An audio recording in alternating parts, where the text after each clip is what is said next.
Welcome to Better English Step by Step. I am Sarah. And I am Mark. We are so glad you are joining us today for this long-form study session.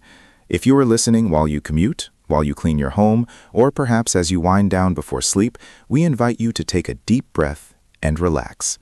You don't need to rush. You don't need to worry about fast-talking speakers or complicated slides. We are going to take everything slowly, step by step.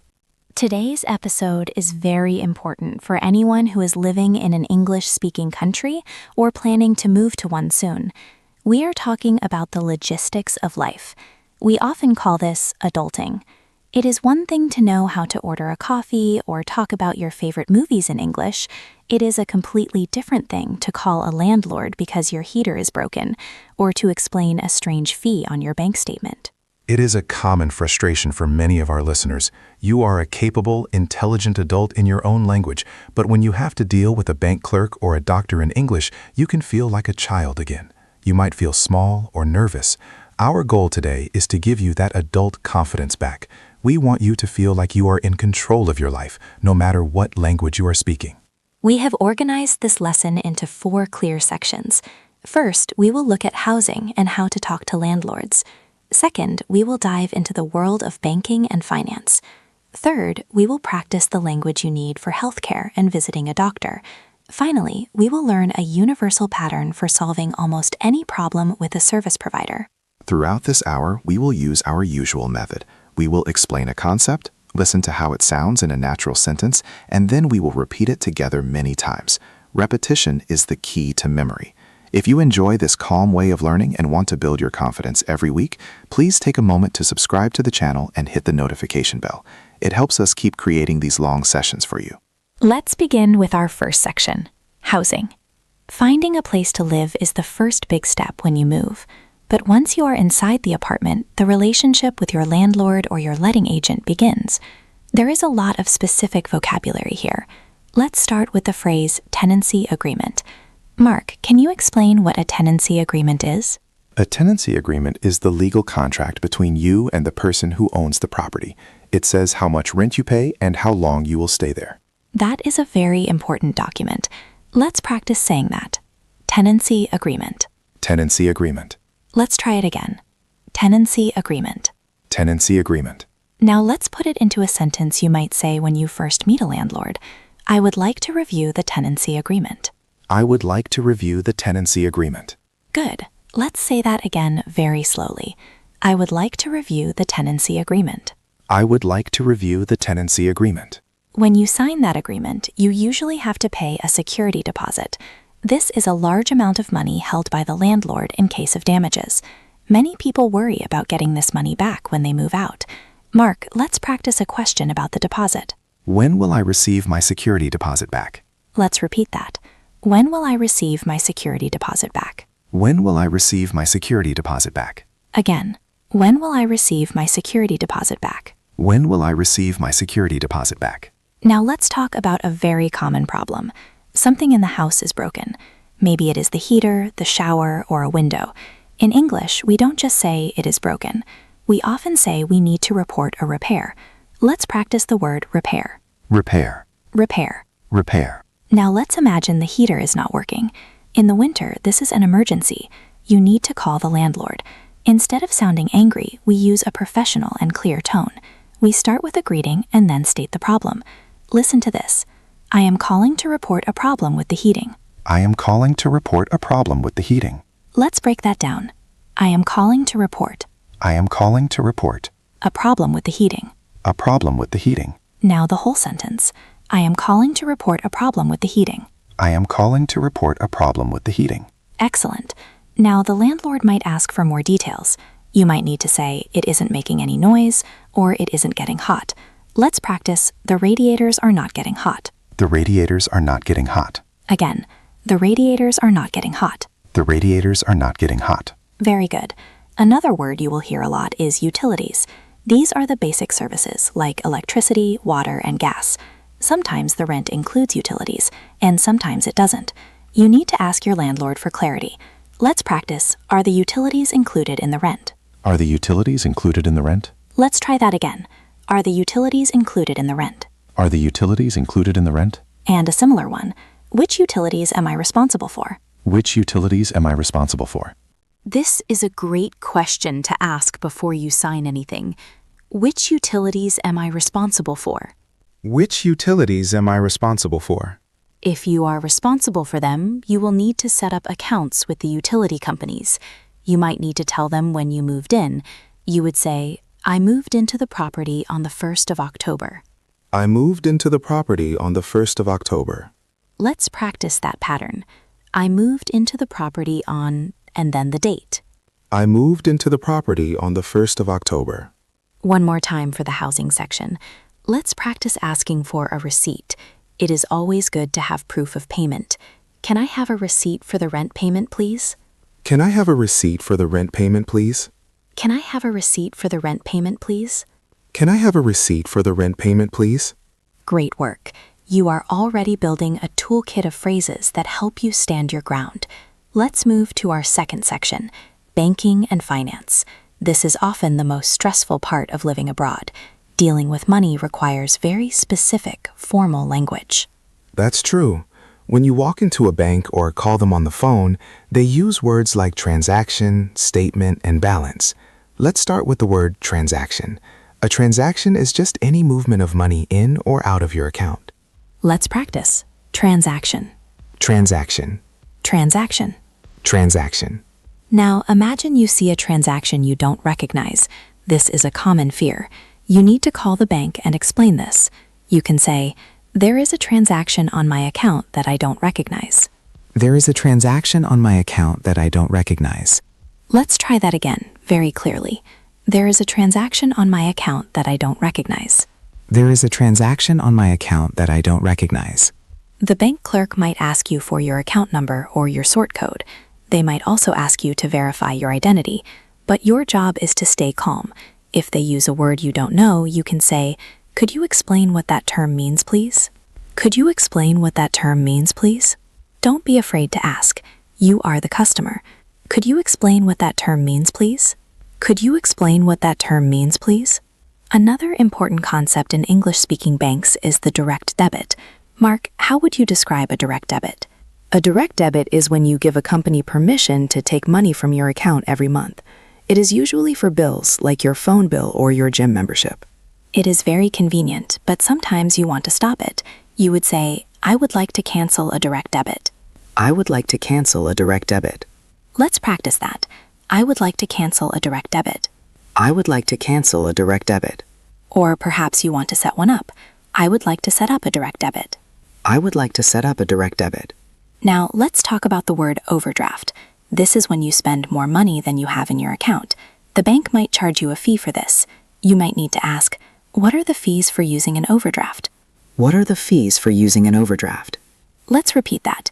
What are the fees for using an overdraft? What are the fees for using an overdraft? Fees is a very important word. It means the money you pay for a service. Let's practice. Fees. Fees. Bank fees. Bank fees. I would like to discuss the fees on my statement. I would like to discuss the fees on my statement. Good. A statement is the list of all your transactions for the month. I would like to discuss the fees on my statement. I would like to discuss the fees on my statement. Sometimes you might lose your bank card. This is a high-stress moment. You need to act fast. You call the bank and say, I have lost my debit card and I need to cancel it. I have lost my debit card and I need to cancel it. Let's try that again. I have lost my debit card and I need to cancel it. I have lost my debit card and I need to cancel it. And then you can ask, how long will it take for a new card to arrive? How long will it take for a new card to arrive? You are doing great. Banking English is formal, but once you know the key terms like transaction, statement, and direct debit, it becomes much easier to follow. Let's move on to our third section, healthcare. Healthcare is a sensitive topic. When we are sick, we feel vulnerable. Trying to explain a physical pain in a second language can be very difficult. The first thing you usually need to do in a new country is register with a local doctor. In many places, like the UK, we call this a GP, which stands for General Practitioner. To register, you might go to the clinic and say, I would like to register as a new patient.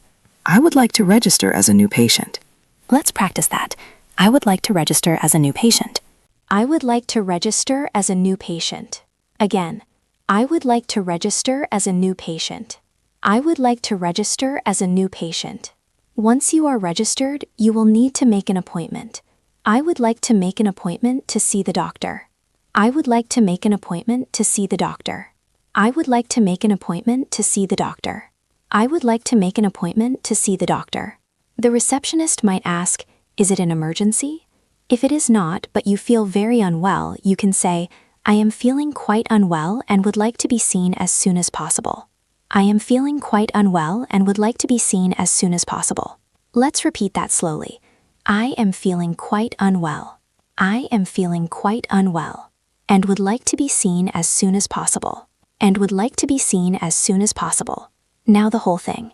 I am feeling quite unwell and would like to be seen as soon as possible. I am feeling quite unwell and would like to be seen as soon as possible. When you finally see the doctor, you need to describe your symptoms. Symptoms are the signs that you are sick, like a cough or a fever. Mark, let's practice some common symptoms. I have a persistent cough. Persistent means it does not go away. I have a persistent cough. I have a persistent cough.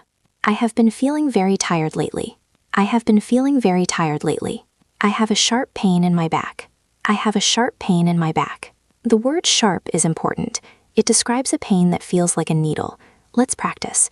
I have a sharp pain in my back. I have a sharp pain in my back. Or the opposite. I have a dull ache in my shoulder. A dull ache is a pain that is not strong, but it is always there. I have a dull ache in my shoulder. I have a dull ache in my shoulder. I have a dull ache in my shoulder. The doctor might give you a prescription. This is a piece of paper that allows you to get medicine from a pharmacy. Let's practice that word. Prescription. Prescription. Prescription. Prescription. How do I take this medicine? How do I take this medicine? How many times a day should I take this? How many times a day should I take this? And a very important one for safety. Are there any side effects? Are there any side effects? Side effects are the extra things a medicine might do to your body, like making you sleepy. Let's practice. Are there any side effects? Are there any side effects? You are doing very well. We have covered housing, banking, and healthcare. These are the pillars of adult life. But sometimes a problem occurs that doesn't fit into these categories. Maybe your internet is slow, or your car insurance price went up, or a package was lost in the mail. For these situations, we need a master pattern for problem solving. This is our fourth section.